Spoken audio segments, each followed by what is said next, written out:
ISI mark గురించి తెలుసా? మనం వాడే వాటర్ బాటిల్ దగ్గర నుంచి, పిల్లలు ఆడుకునే టాయ్స్ దగ్గర నుంచి, ఎలక్ట్రానిక్ అప్లయన్సెస్ దగ్గర నుంచి, గ్యాస్ సిలిండర్స్, కన్స్ట్రక్షన్‌కి వాడే సిమెంట్, ఇలా ఏ ప్రోడక్ట్ తీసుకున్నా ఐఎస్ఐ మార్క్ అనేది క్వాలిటీకి సింబల్.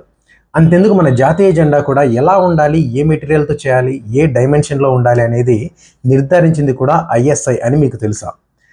ఐఎస్ఐ గురించి ఇంకొన్ని విషయాలు తెలుసుకుందాం. ఐఎస్ఐ అంటే ఇండియన్ స్టాండర్డ్స్ ఇన్స్టిట్యూట్. ఇది 1947లో స్టార్ట్ అయింది.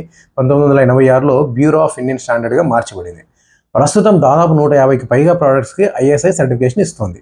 ఐఎస్ఐ సర్టిఫికేషన్ కావాలంటే మ్యానుఫ్యాక్చరర్స్ చాలా స్ట్రింజెంట్ క్వాలిటీ టెస్టులు పాస్ అవ్వాల్సి ఉంటుంది. బిఐఎస్ యొక్క ల్యాబొరేటరీలో ఈ టెస్టులు జరుగుతాయి. బిఐఎస్ వాళ్ళు అప్పుడప్పుడు సర్ప్రైజ్ ఇన్స్పెక్షన్లు కూడా చేసి ప్రోడక్ట్ క్వాలిటీ స్టాండర్డ్స్ని ఫాలో అవుతుందా లేదా అని చెక్ చేస్తారు. ఇంటర్నేషనల్ స్థాయిలో అంటే ఐఎస్ఓ ఇంటర్నేషనల్ స్టాండర్డ్స్ ఆర్గనైజేషన్లో ఇండియాని బిఐఎస్ రిప్రజెంట్ చేస్తుంది. ప్రతి ఐఎస్ఐ సర్టిఫైడ్ ప్రోడక్ట్ పైన ఒక ఐఎస్ నెంబర్ ప్రింట్ చేసి ఉంటుంది. ISI is just not a mark. ISI symbolises the legacy of excellence, trust, progress and pride.